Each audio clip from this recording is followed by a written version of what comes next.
existe meio que um entendimento, assim, de que quando a gente fala de interfaces gráficas leve, a gente tem que citar obrigatoriamente o XFCE. E até certa feita isso é verdade, só que o XFCE, atualmente, o XFCE moderno, assim, em termos de peso, ele não é tão diferente do GNOME, não. E se você começar a entupir o XFCE lá de plugins, de ações, não sei o que, ele fica fácil, fácil, mais pesado que o GNOME e mais pesado que o KDE. Eu acho até que é mais mérito do GNOME e do KDE do que do próprio XFCE de ser leve, sabe? Ele sempre foi, de alguma forma, leve. Ele ainda é, né? Igual você disse. Mas GNOME e KDE melhoraram tanto, especialmente em. Eu não digo hardware forte, mas hardware moderno, né? Que tem suporte para as APIs mais novas. Sei lá, tem um processador ali com 4 núcleos, pelo menos, ou mais. Sei lá, uns 4, 8 GB de RAM, pelo menos, alguma coisa assim. Você vai conseguir rodar eles muito bem. Não vai, não vai sentir muita diferença, assim. Eu até estranhei uma afirmação que o pessoal do Zorin fez quando alegou o motivo de descontinuar a versão XFCE do sistema, que eles disseram assim, olha, a versão Core, que usa um GNOME modificado, no caso deles, é tão leve quanto. Eu fiquei assim, não é possível. Toda aquela minha experiência de anos lidando com essa situação assim me direcionava para o oposto disso, né? Aí eu fui testar num computador com 4 GB de RAM, 4 núcleos e tal, e é virtualmente a mesma coisa. Do mesmo jeito, em qualquer um dos ambientes, se você abrir um navegador com um monte de abas, vai encher a memória igual. Porque hoje em dia o ambiente gráfico é o de menos, até, por ver. Se a ideia é usar um negócio leve mesmo, aí eu acho que você talvez deveria buscar por ambientes gráficos que não dependem fortemente no chip gráfico das placas integradas, por exemplo, processador Intel mais antigo, algo assim, para ser desenhado na tela. E aí você cai talvez em window managers mais simples, nem é o Hyperland, tá? Alguns mais tradicionais, quem sabe, BSP WM, o i3 WM, alguma coisa assim. Sim, Aí você sim. meio modo texto, Tem né? Mas fica bem mais leve. o Hyperland e BSPWM, eles estão mais na área assim dos Tile Window Managers, né?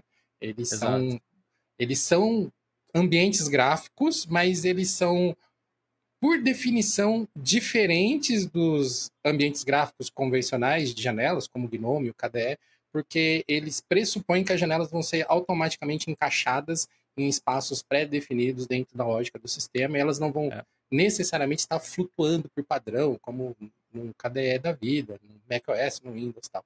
Mas eu acho Uhum. que nessa parte ainda de ambientes leves, tipo, vale sempre a pena a gente citar o LXDE, né? O LXDE, o LXQT, que talvez hoje, em termos de Mate, recursos, talvez. sejam o Mate, talvez, que são ambientes gráficos que eles não dependem, por exemplo, da aceleração via Vulkan, o que no Gnome e no KDE já passa a ser quase que uma obrigação. Tem um ambiente gráfico desses leves aqui que eu quero citar porque eu acho que ele merece a menção honrosa aqui, porque ele foi inicialmente desenvolvido por um brasileiro, que é o Window Maker, né, que é um dos ambientes gráficos leves assim mais antigos que eu tive a oportunidade de utilizar. Na época eu achava ele fantástico, aqueles ícones da tela. Se eu achar alguma imagem, eu vou colocar para vocês verem aí. Quando vocês estão assistindo o episódio em vídeo, no Spotify ou no YouTube, vocês vão poder ver como que é a aparência do Window Maker. Inclusive, o Big Linux lançou uma versão comunitária com o Window Maker. Você pode Não baixar é o Window Maker no possível. Big Linux É e claro. testar isso.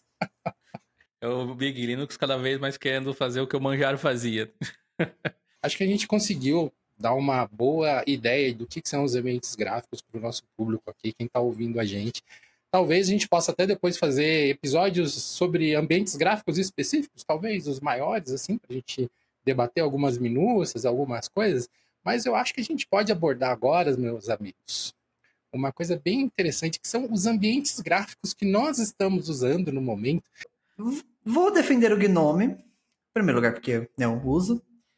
Acho que tem alguns pontos positivos. Eu acho que é o fato de ser a interface gráfica mais popular hoje do Linux. Querendo ou não, isso também traz bastante desenvolvedores, então é uma interface que está sempre recebendo novidade.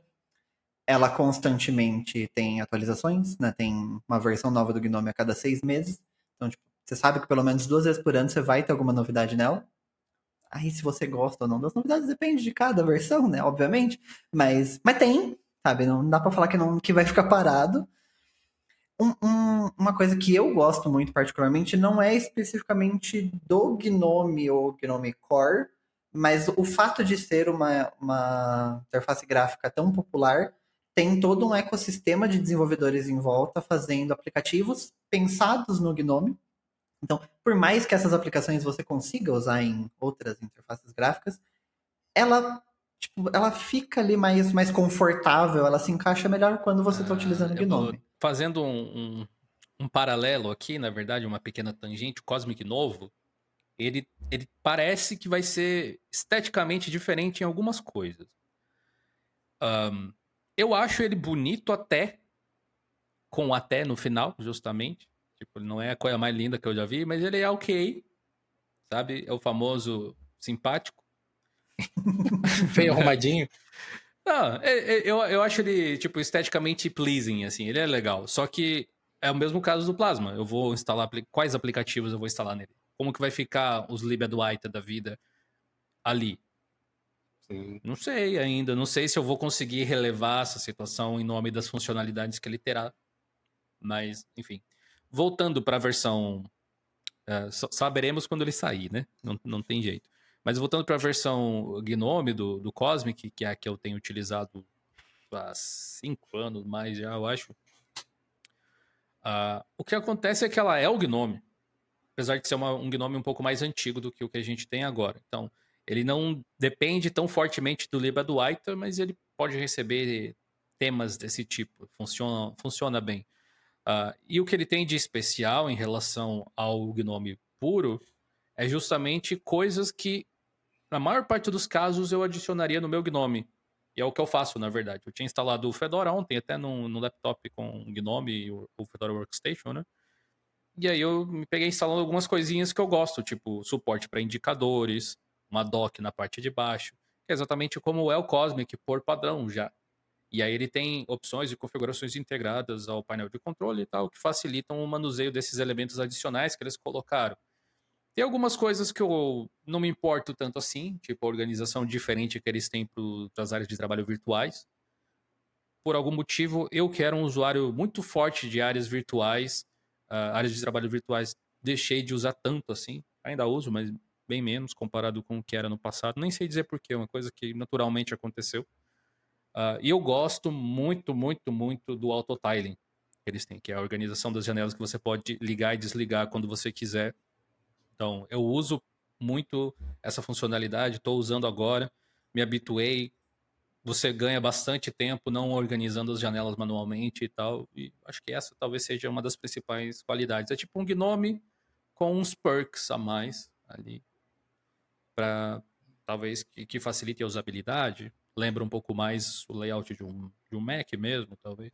Eu acho que eu sou um usuário de sistemas operacionais que não serve de exemplo, assim, por vários motivos. Um deles é porque eu gosto de usar as coisas como elas vêm. Eu não faço muita customização, né? A gente já comentou isso várias vezes, assim. Inclusive, isso meio que gerou, assim, alguns comentários negativos, né? Porque eu ouvi que eu estava usando o Plasma errado. Mais de uma vez. Porque eu instalo e uso. Eu não fico customizando, futucando ali nas entranhas do Plasma. E mais de uma vez me falaram, cara, você tá usando errado. Não é assim que se usa o Plasma. Como assim, gente? Como assim? Sabe? Mas, enfim. Essas coisinhas à parte, eu acho que o Plasma, voltando a falar do nosso amigo Tux José da Silva, a gente até acabou esquecendo dele aqui na nossa conversa de bar, mas o que eu diria pro Tux, assim, começa pelo que te importa no sistema operacional, ou no caso a gente está falando da interface gráfica, né? Que é o que eu tenho feito. Quando eu comecei a usar o Plasma, o que eu fiz foi: quais são as coisas que eu preciso? Eu preciso organizar meu file manager, meu gestor de arquivo. Fui lá no Dolphin e organizei ele. Gastei 3 minutos para fazer isso. Eu preciso arrumar o meu teclado. Fui lá no gerenciador de propriedades do KDE, gerenciador de configurações, arrumei meu teclado. Pronto, comecei a trabalhar. Gastei 5 minutos e comecei a trabalhar. Eu não troquei nem o papel de parede, porque eu achei que o papel de parede do Tumbleweed era bonito o suficiente. E no Fedora eu troquei. Eu não gostei do papel padrão do Fedora. Eu fui lá, peguei um outro papel que tinha lá, mas eu peguei um deles mesmo, então só troquei para uma natureza morta que tinha lá, que me apeteceu mais. Mas tirando essas coisinhas assim, cara, se você não quiser ficar lutando com as entranhas do sistema operacional, da sua interface gráfica, o Plasma ele pode ser tão fácil de usar quanto o Gnome é, por exemplo, quanto o Cosmic antigo, né, o Cosmic sobre o Gnome é, só não cai.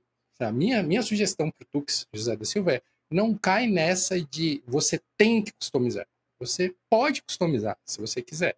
Se você quiser. Se não, não. Da mesma forma como o Linux, né? A gente pode fazer milhares de customizações dos nossos sistemas operacionais aqui, inclusive alguns ajustes finos embaixo do capô. Não faz sentido para todo mundo. Faz para algumas pessoas. Essas pessoas eu recomendo que façam.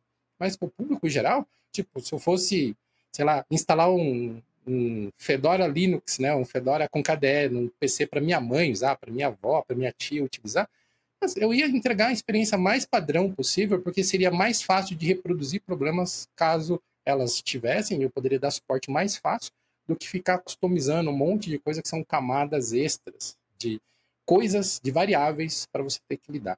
Então, o Plasma, ele pode ser tão simples quanto você permitir que ele seja.